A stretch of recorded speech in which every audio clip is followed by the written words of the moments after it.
em relação a Deus. A ética cristã, Patrick, precisa estar dentro do meu coração, porque o dia que eu não estiver a ética cristã dentro do meu coração, quando eu não estiver esses preceitos e conceitos de Deus na minha vida, eu sou considerado um homem chamado libertino. Eu ando dentro da libertinagem quando eu desobedeço a ética cristã. O que é não ter ética cristã? É comportamentos morais, a qual muitos aí fora nós sabemos que eles se comportam outrora na contramão da qual nós que temos ética cristã comportamos. Palavrões, são pessoas que não têm nenhum tipo de pudor, pessoas que têm maus exemplos perante a sociedade. Isto é, não ter ética cristã. Nós vamos também ver aqui o conceito de ética cristã. A primeira tópico diz assim, definição geral. A palavra ética possui origem no vocábulo grego, que é ethos, que significa costumes, hábitos. No latim também é um termo usado, se corresponde a mos, que quer dizer moral, no sentido de normas ou de regras. Então, a ética cristã, ela precisa estar dentro do nosso coração, para nos conduzir dentro do costume. Você sabe que a Bíblia, ela está repleta de versículos bíblicos éticos, aonde nos direciona a andar como servos de Deus, aonde nos direciona a andar como homens, como pessoas na terra, como mesmo já foi dito aqui, que representa a Deus. Sem a ética cristã, é como se você estivesse olhando para uma pessoa, a pessoa normal, dentro do seu contexto, palavras torpes, sem nenhum tipo de testemunho, ou seja, não representa a Deus.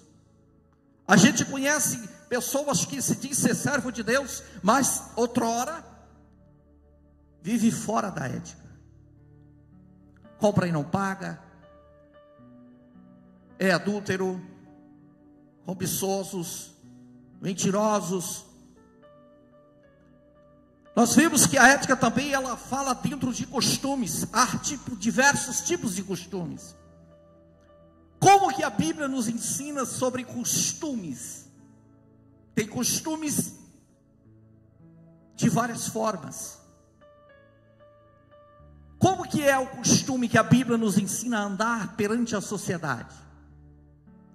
Como é o costume? Eu não vou aqui pregar, claro, sobre uso e costumes, porque isso cabe de cada um. Que o Espírito Santo venha falar aos corações e ali mesmo dizer o que é certo e o que é errado. E dentro também dessa ética, a definição geral também tem hábitos. Tem pessoas que têm hábitos. Hábitos, Jorge, que vem do velho homem, que ainda não se transformou. Ainda não se transformou nessa caminhada. São pessoas que têm os mesmos hábitos, e nós podemos trazer estes hábitos, como foi pregado, como o pastor tem nos ensinado aqui, e eu também já sempre disse que o hábito do velho homem se transforma em um pecado chamado iniquidade.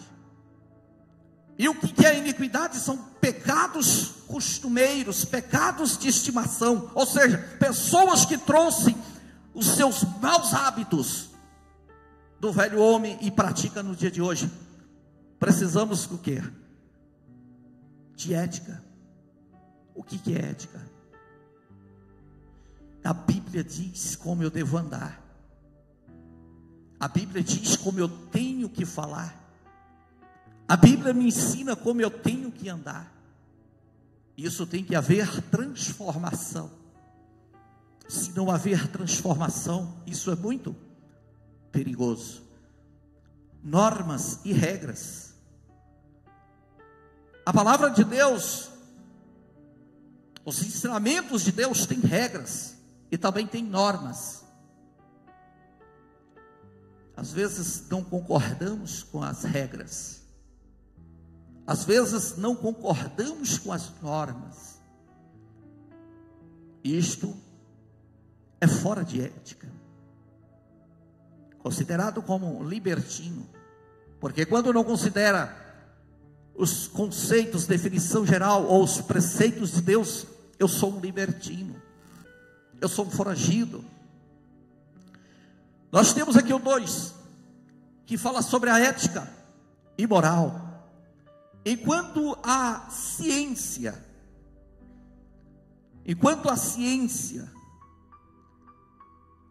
a ética pode ser entendida como a área da filosofia, que investiga os fundamentos da moral, adotada por uma sociedade. Por conseguinte, a moral refere-se ao comportamento social em relação às regras estabelecidas. Essas regras podem variar de uma cultura para outra. Podemos sofrer variadas e sistemáticas alterações. Tudo dependerá da referência da autoridade, que serve no fundamento para os padrões de conduta social. Falar de moral, ética e moral, ela denuncia,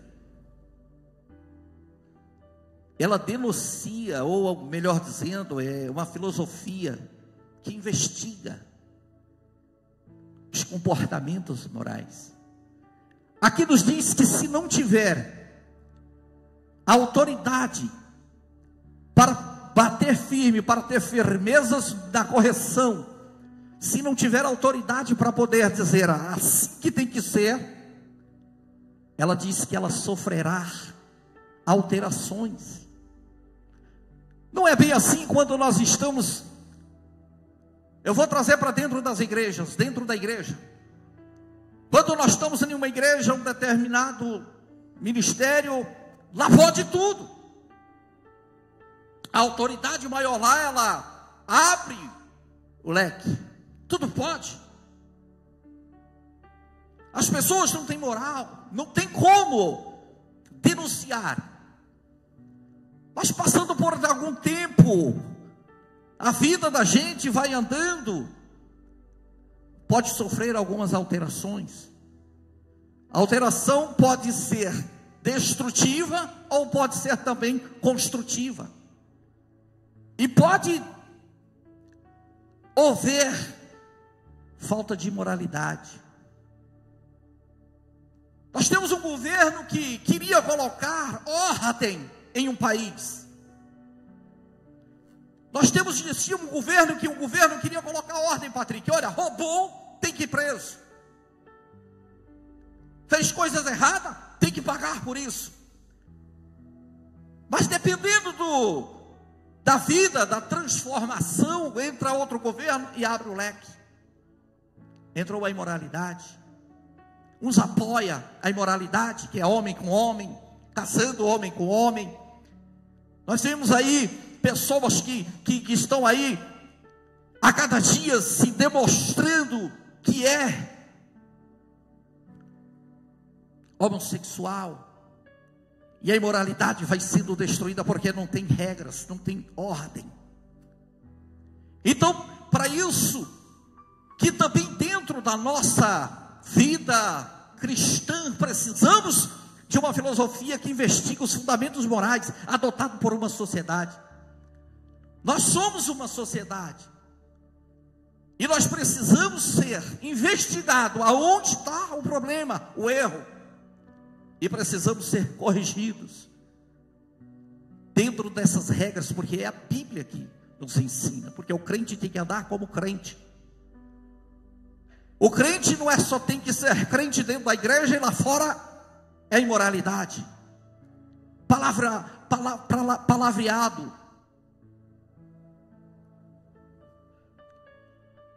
Missionária que às vezes tem pessoas que se diz ser crente, que lá fora fala tanto palavreado que é pior do que aqueles iníquos.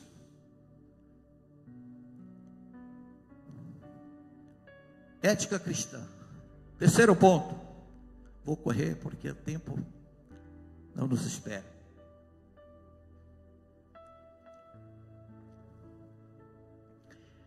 Ética cristã.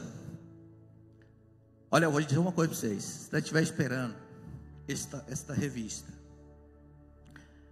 coisas boas, prepare os lombos, porque quando o Jorge for pregar aqui, vai falar de Paulo. Você vai ver como é que vai ser bom. Tem como objetivo indicar a conduta ideal para a retidão do comportamento cristão. O fundamento moral da ética cristã são as escrituras sagradas. Você sabia que tem pessoas que têm comportamentos de crente, anda como crente, fala como crente,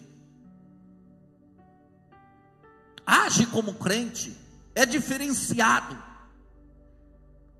Às vezes pessoas que criticam pessoas pelo fato de vestir que não está adequado com a sociedade.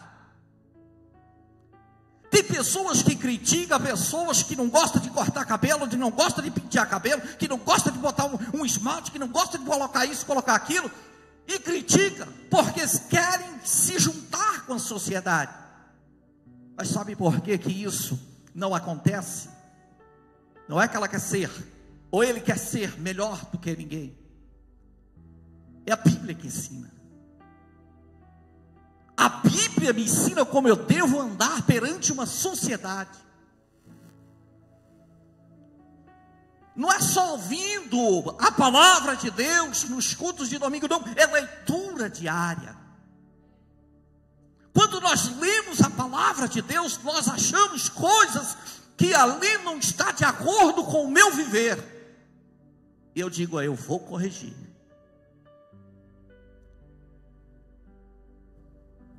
Fundamento moral da ética são as escrituras sagradas. Por isso, suas naturezas não se alteram, nem se relativiza. O que é relativiza? Fazer parte aqui desses três tópicos aqui que nós vimos aqui em cima. E nós temos que dizer relativismo, o materialismo e o pós-modernismo. Mas o que é relativismo? Relativismo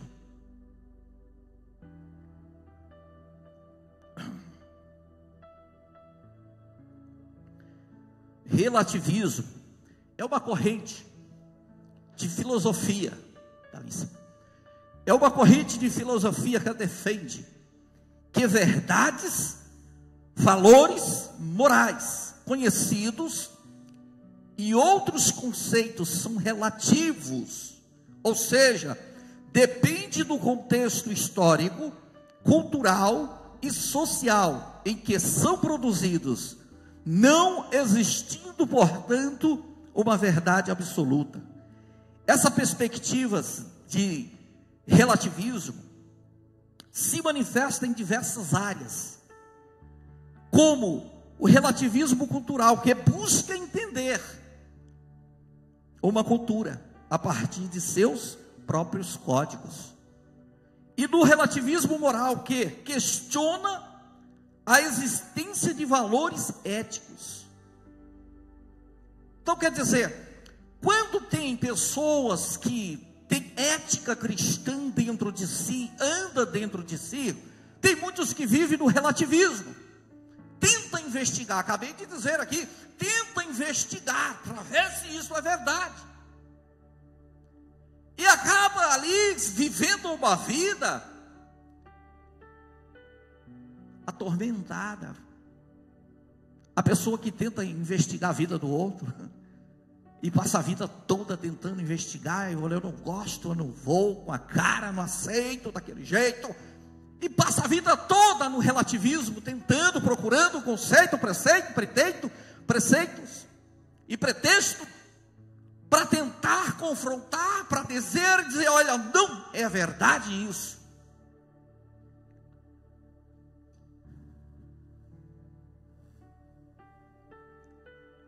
Ética cristã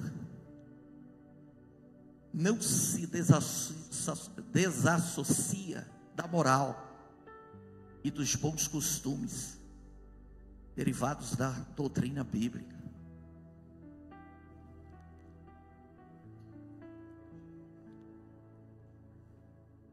O que a Bíblia diz para você? O que a Bíblia diz para você? Aquilo que você acha que nós estamos fazendo, que achamos que estamos certos, o que ela diz a respeito disso? Desce aqui para o 4, mas princípios da ética cristã. O Deus Trino é santo e imutável. Ele se revelou nas Escrituras, e por isso a Bíblia é plenamente inspirada por Deus. Nesse aspecto, os princípios éticos cristãos que derivam das Escrituras são imutáveis e divinos, está vendo? Sabe o que quer dizer imutável? Não muda. Não há mudança. O que está escrito nas Escrituras sagradas são imutáveis. Foi inspirada por Deus, não tem como o homem dar o jeitinho e dizer, olha, pega leve. Nós estamos vendo outras igrejas que estão andando fora de ética cristã, tirando textos, distorcendo coisas da Bíblia, para tentar trazer multidões para poder gerar capitalismo. Mas e as almas? Porque a Bíblia não mudou. Se andar como o mundo, se andar como na libertinagem, está na contramão da ética cristã, ou dos conceitos, dos preceitos, dos mandamentos de Deus. O crente não foi criado para ser modelo sobre a terra, foi para ser diferente. O crente, ele é como um ouro.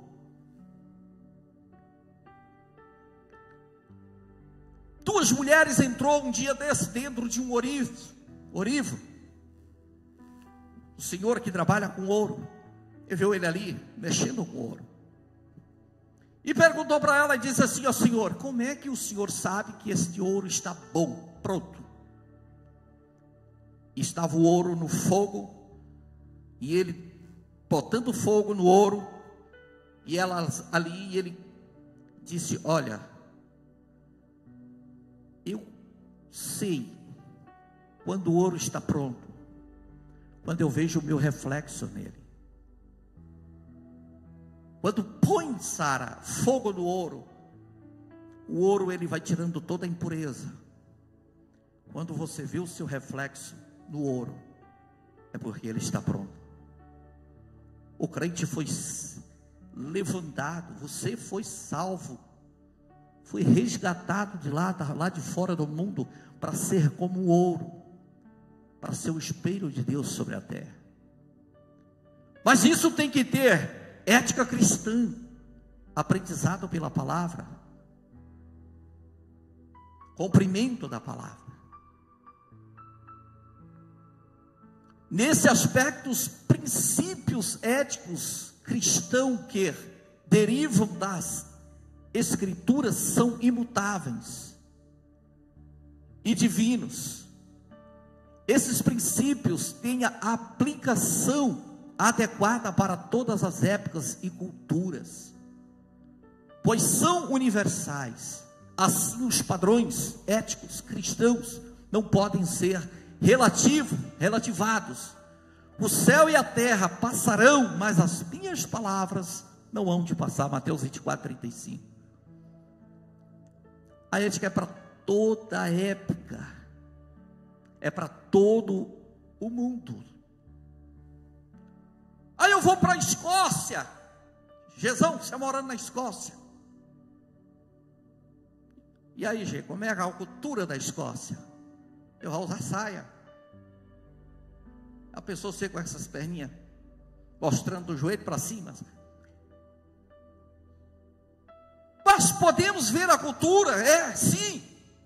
Se fora para poder pregar a palavra, como Paulo mesmo diz, eu me fiz de louco, me fiz de doido. Eu me misturei no meio dos judeus para ganhar os judeus. Você pode fazer isso, mas lembra do texto áureo que nós fomos lido aqui. E tudo é lícito, mas não me convém. Cuidado para você não se acostumar com a saia. Você vai para outro país onde tem outros tipos de diversas culturas. Você não deve se deixar ser iludido por outras culturas, mas permanece o que as Escrituras diz, tanto faz aqui como na Escócia, em qualquer lugar do mundo, permanece. Tem que ser. Mas eu trabalho, como mesmo o nosso operador Tiago diz, eu trabalho no meio de um local onde as pessoas falam muitos palavrões, e também bebe uma bagaça daquelas terríveis. Ele está no meio. Tudo é lícito, mas não me convém. Não há edificação para a vida dele. Você está na escola, se dá no meio de grupos, amiguinhos, amigas, que tem outras culturas, que estão fora da ética cristã, que vive no mundo de libertinagem. Você lembra que é o espelho de Deus. Você pode até ter essas amiguinhas. Tudo me convém, mas não iguala a elas. Não iguala a eles. Nós temos que ser blindados pela ética cristã, porque nós somos bombardeados todos os dias. Todos os dias. Se nós não tivermos firmezas e base, quem somos nós? Somos praticamente destruídos. Desce lá mais um pouquinho.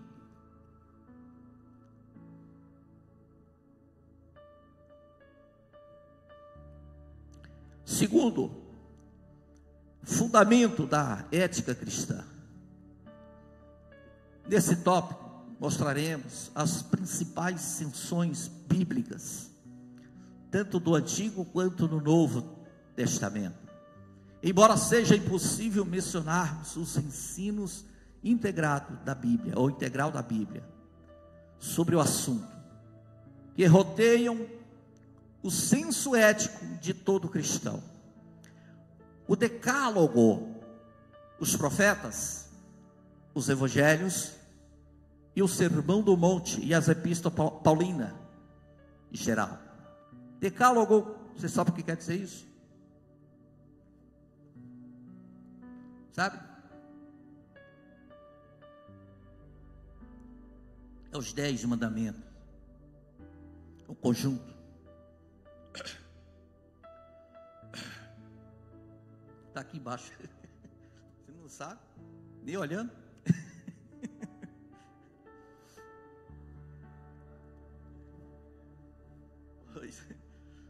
O Decálogo. Os 10 mandamentos são preceitos éticos que fazem parte da lei moral de Deus Êxodo capítulo, esse eu vou fazer questão de colocar na tela. Êxodo capítulo de número 20 e o verso 1. Os mandamentos. Eu vou ler, depois você coloca, tá? Mas já colocou. Então falou Deus todas essas palavras, dizendo: eu sou o Senhor teu Deus, que te tirei da terra do Egito e da casa da servidão. Não terás outro Deus diante de mim. Isso é ética, o que Deus está nos ensinando. A ética cristã nunca se mistura com coisas que não convém a Deus. Não terás outros deuses diante de mim. Pode seguir. Não farás para ti imagem de escultura, nem alguma semelhante do que há em cima dos céus, nem debaixo da terra, nem nas águas, nem debaixo da terra.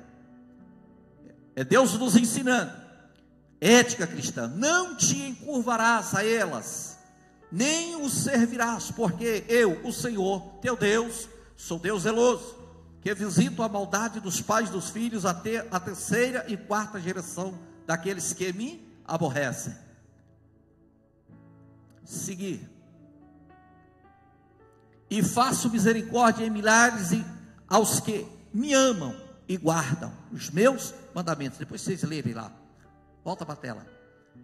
Então isso é o mandamento de Deus, dizendo para nós não se encurvar diante dos deuses. Está funcionando agora. Diante dos deuses, não se curvar diante das imagens. O crente que vive na ética, que é obedecer a palavra de Deus, não se curva diante. Os 4 primeiros trata-se da relação do homem para com o Criador, a adoração exclusiva, condenação à idolatria, alerta acerca do uso vão do seu santo nome. Está vendo? Sabia que isso também é perigoso? É um mandamento. Eu juro por Deus. Tudo eu falo assim, juro por Deus, usar o nome de Deus em vão, em qualquer coisa. Deus está lá de cima e diz assim: meu nome não vai jurar nada.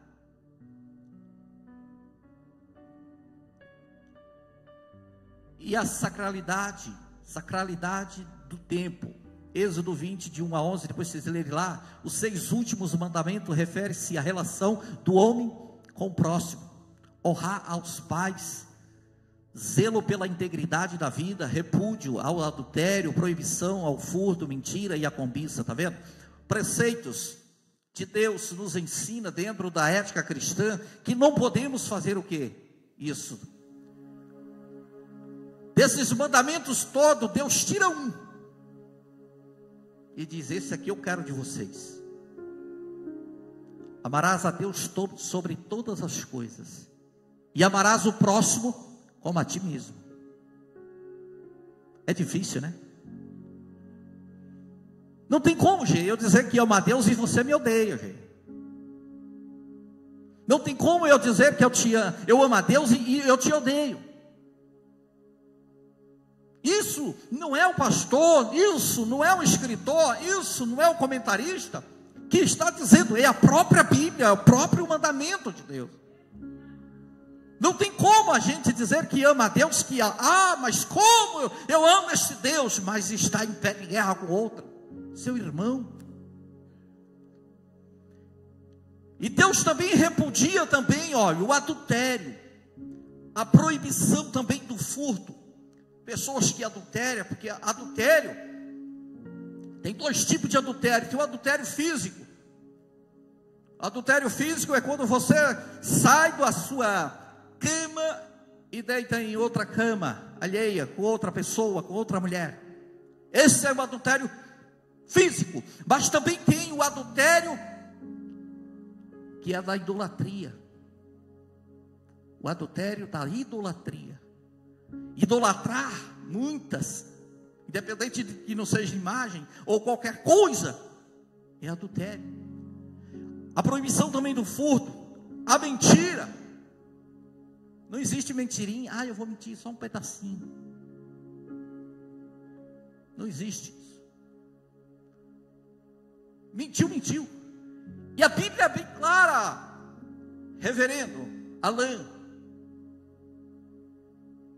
no livro de João, capítulo 8, e o verso 44, é duro dizer isso, mas a Bíblia diz assim: olha, vós sois filhos do diabo, os que praticam tais coisas, que é a mentira. É terrível. A cobiçar, é que o tempo não dá mais de falar sobre a cobiça, descrever vários tipos de cobiça. Jesus nos ensinou que os 10 mandamentos se resumem em 2, que eu acabei de dizer: amar a Deus e o próximo.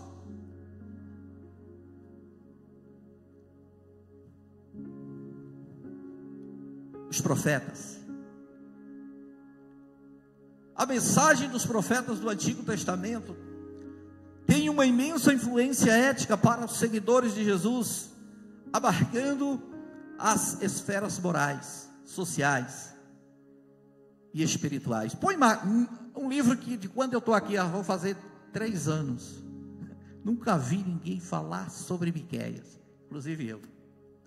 Um livro bom. Eu acho que ninguém nunca leu esse livro. Miqueias, capítulo de número 2, e o versículo de número 1, assim. Olha aí, meu.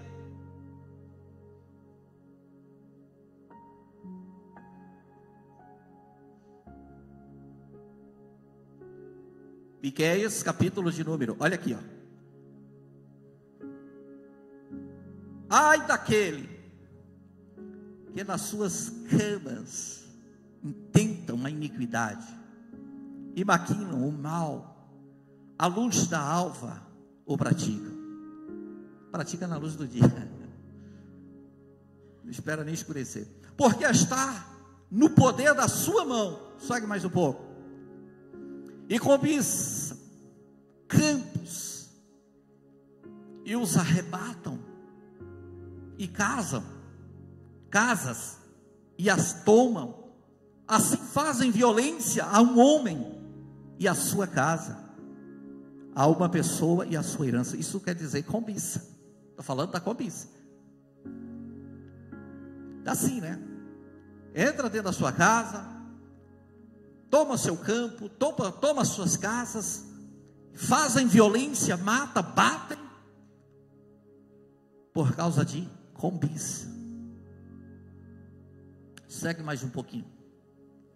Portanto, assim diz o Senhor: eis que projeto um mal contra esta geração, do qual não tirareis os vossos pescoços, e não andareis tão altivos, porque o tempo será mau. Verso 4.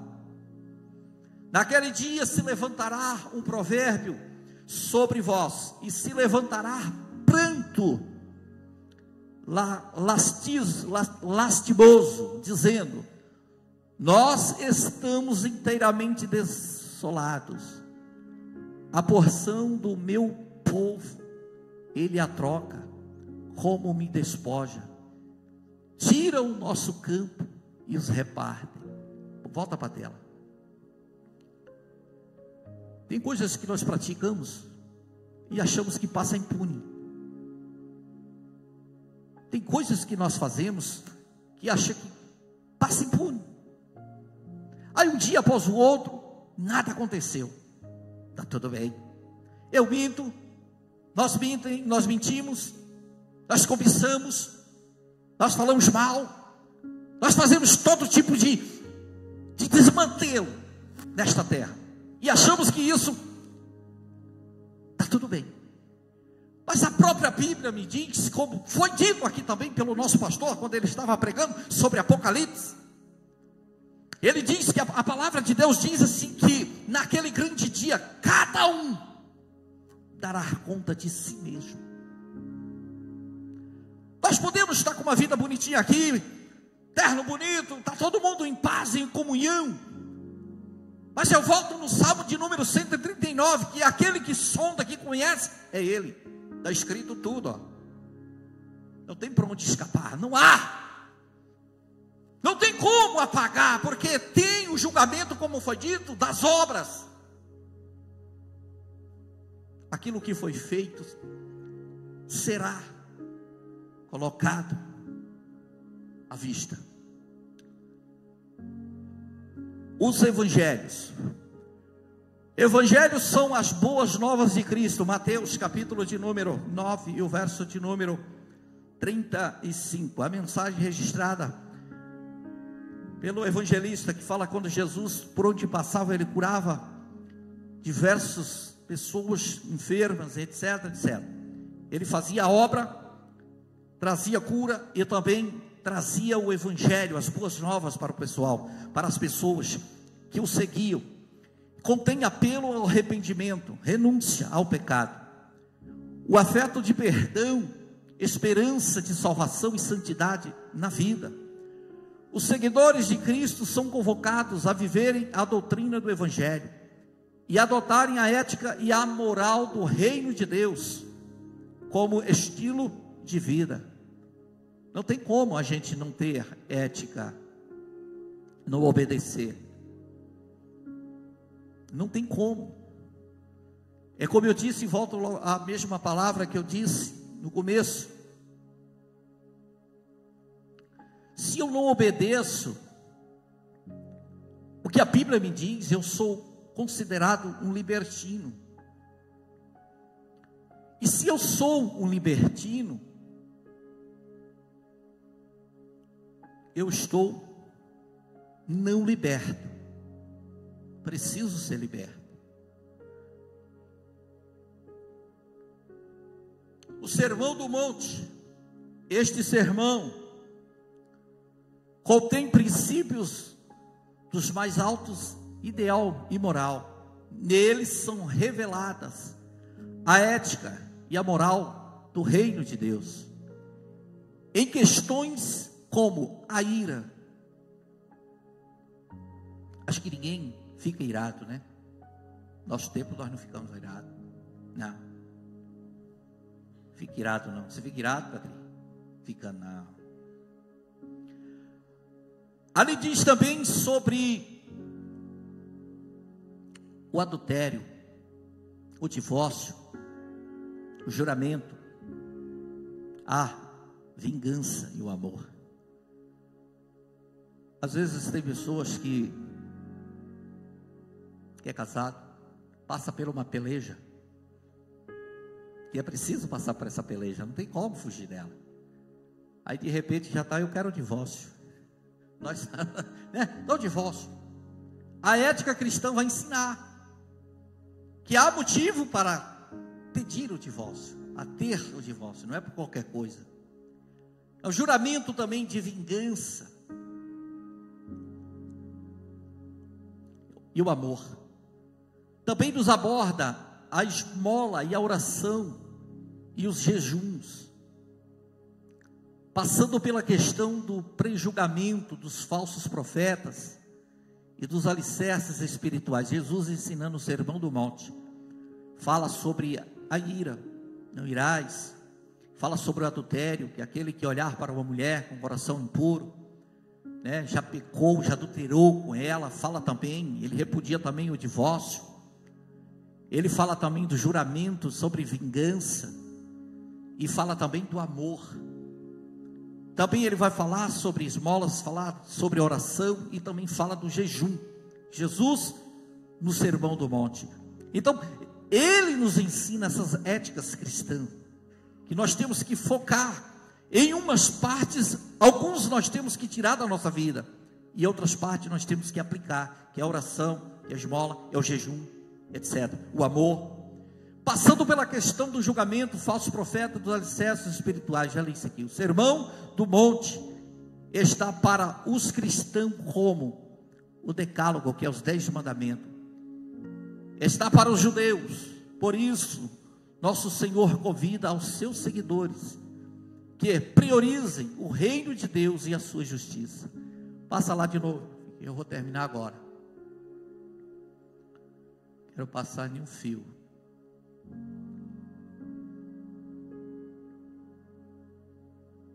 Acabou a tinta? Glória a Deus. Deixa eu ver onde eu estou aqui então. Chamado a viver eticamente. Eu termino nesse tópico aqui. Os israelitas foram reprovados por não obedecerem à lei moral ortogada por Deus no deserto.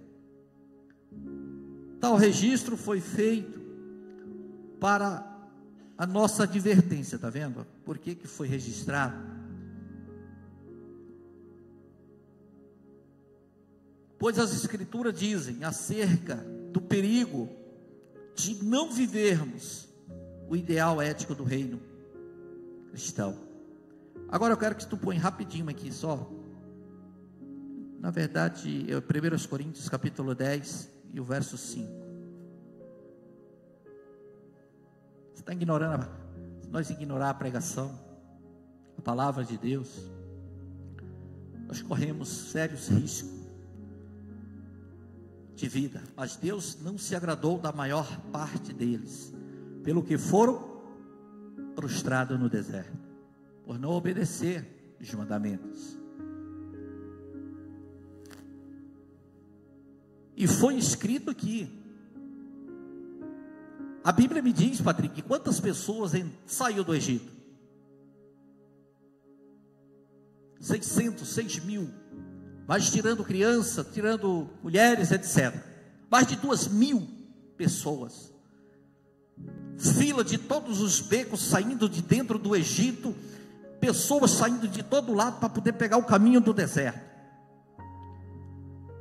Agora, mediante essas pessoas todinhas, quem entrou em Canaã? Quem foi? Josué. O perigo de não obedecer às Escrituras. Esse jeitinho que nós fazemos de coitado missionário, sabe assim, aquele menino que é o caçula do pai, que apronta e de repente faz aquela carinha de coitadinho, para o pai sentir misericórdia, piedade e dizer: vem cá, meu filho. Aí ele vem, faz aquela carinha de rejeitado, e vem o pai tentando passar a mão. Não existe isso no mundo nosso espiritual. Pecou, errou, há consequências para isso. Deus não é menino. Aí você fala assim: mas Jesus, ele morreu na cruz do Calvário, eu já sou salvo. Diz sim, a Bíblia, Jesus que morreu na cruz do Calvário, abriu o caminho. Fui salvo, porque eu não tinha direito, mas porém eu preciso viver da forma que a Bíblia me diz que eu tenho que viver, para chegar no céu. Se eu não andar conforme a palavra de Deus, eu viver uma vida de libertinagem, aprontando tudo e todas as coisas, Deus não é menino. Não adianta vir fazer, chorar no culto, nós íamos chorar no culto, nós íamos rasgar a nossa boca aqui, gritando e etc. Não.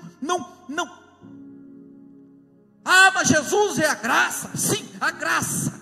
A graça quer dizer favor imerecido. Mas estamos vivendo a dispensação da graça. E o que é a dispensação da graça? É um tempo que Deus está nos dando para se arrepender, senão o chicote estrala. Então não adianta nós tentarmos fazer aquela carinha de gentinha, de pessoas que ali, eu preciso, Deus, oh Deus, se não mudar de vida não tem. Se não dá um breque aonde nós estamos estamos errando, é perigo. Não cobiceis as coisas más. Paulo adverte a igreja de Corinto, e não incorre no pecado da cobiça. Está lá em 1 Coríntios capítulo 10, o verso 6, foi lido aqui também. No deserto os israelitas, olha aqui, presta atenção, isso aqui é o pecado da cobiça, que Deus falou assim, meus filhos, em outras palavras, você diz assim, meus filhos, querem morar no céu, querem, mas olha, eu vou ensinar aqui dentro da minha palavra, não cobiceis, esse é um dos preceitos de Deus, não vos torneis idólatras. Paulo adverte a igreja de Corinto sobre o pecado da cobiça. No deserto os israelitas cobiçaram o que lhe fora proibido. Foi por isso que sentiram saudade do Egito. Infelizmente, ainda hoje, pseudocristão cobiça, ele está dizendo aí, o comentarista, cobiçam os prazeres do mundo, cobiçam, desejam, quer viver como o mundo, e vou para a igreja para tentar tirar a poeira do pecado do mundo, mas não é assim que funciona. Então eles cobiçavam o que eles tinham no Egito, que estavam com saudade do Egito. Felizmente ainda hoje tem isso. Assim prefere o hedonismo e a escravidão do pecado e cumprir a lei moral do Pai. Outro preceito de Deus: não vos torneis idólatras. Sobe mais um pouquinho para mim ler o de baixo também. O apóstolo exorta acerca do perigo da idolatria. Enquanto Moisés recebia a tábua lá da lei, os israelitas se corrompiam adorando um bezerro de ouro. O ato da idolatria não consiste apenas na adoração a uma imagem, como eu fui dito. Falsos cristãos, é ali que está dizendo, não sou eu, a boca minha está falando que está ali. Falsos cristãos desprovidos da ética, que vivem numa vida de libertinagem, ética cristã, adoram, olha lá, o dinheiro, os bens materiais. A Bíblia chama esse pecado de idolatria. Tem gente que adora a ter filhos.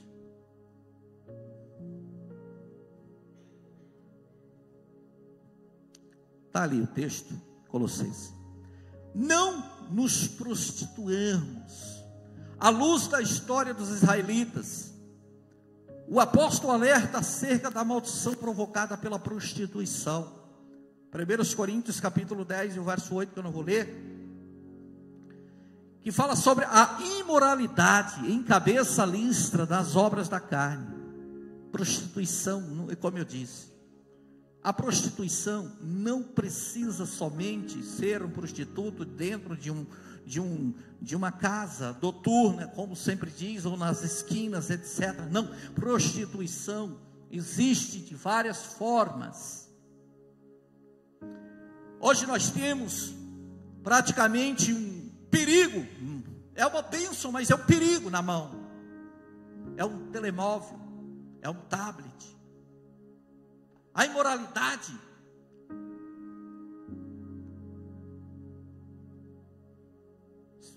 especialista, um dia eu estava assistindo a um especialista, ele é um psicólogo, e ele trata pessoas dentro da prostituição, que fala sobre pornografia.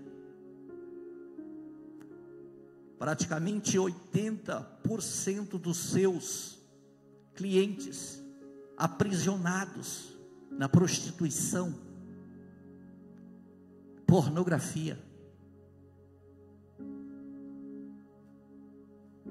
Paulo condena essa imoralidade. Ele disse que esse começo dessa imoralidade é a lista das obras da carne, que é o quê? Que é a impureza, que é a prostituição, a lascívia. Muitos, em nome da graça barata, justificam a imoralidade e a sexualidade em suas vidas.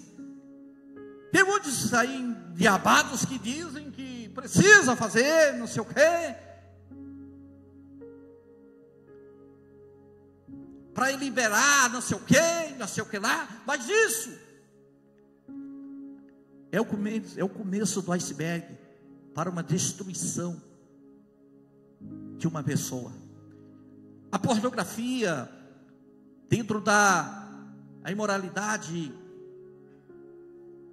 no telemóvel, isso não é só, estou dizendo só para homens. Isso, antigamente a gente tinha esses ensinamentos dentro da igreja, sobre prostituição. Nós tínhamos sexualidade, nós tínhamos esses tipos de ensinamento sobre isso. E a maioria desses sermões, ensinamentos, fugiu da igreja. E tem pessoas que acham que por fazer esse tipo de ato é normal. A imoralidade e a sexualidade em suas vidas, a palavra nos ensina que é preciso conversar com o nosso corpo irrepreensível. A palavra de Deus nos diz que o nosso corpo é o quê? Um templo e morada do Espírito Santo. Tem criança aqui, mas eu vou ter que falar, é muito forte.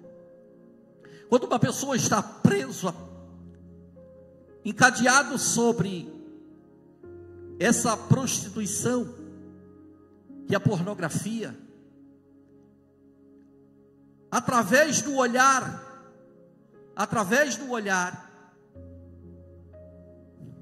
entra este pequena palavrinha chamada lascívia, que a lascívia é o fundamento daquilo que tudo que eu vejo, eu tento criar uma cena dentro da minha cabeça. E tudo aquilo que eu vejo, aquilo que nós vemos, nós criamos uma cena. E aquela cena nos traz um desejo incontrolável. Que Paulo mesmo diz lá no livro de Colossenses, capítulo de número 3, a partir do verso 3 em diante, que ele fala sobre o apetite desordenados. Controlai-vos os vossos apetites descontrolados. E muitas das vezes são pessoas que estão aprisionadas. O corpo é um templo e morada do Espírito Santo. Quando uma pessoa entra naquele texto lascívia e cria uma cena na cabeça, ele parte para a prática. E a prática, eu posso dizer isso, que é um sodomismo. E sodomismo, nós sabemos o significado, é homossexual. E se uma pessoa pratica isso consigo mesmo, ele é homossexual, segundo estudiosos dizem. Desce aí, meu amigo. Conclusão, ensoleio e acabou. A Bíblia Sagrada é o fundamento para o viver ético-moral dos cristãos. É a única regra infalível de fé e de conduta para a igreja. 2 Timóteo 3,16, que todo mundo sabe, né? Que a palavra de Deus foi inspirada por Deus. Portanto, em tempos de ataques ideológicos contra a cultura judaica ou judaico-cristão, a igreja não deve furtar de ser o sal da terra e a luz do mundo em pleno século. Você é a luz do mundo, o sal da terra. Termino aqui dentro de 15 minutos, como foi previsto. Não passei mais 1 minuto. Eu disse, está um pouco aí amargo, né? Está amargo. G chega a estar babando de amargo, né, G? É como eu disse, esse é só o começo. Dentro desta revista há muitos ensinamentos aqui que vai ser falado, que às vezes não temos como falar. E nós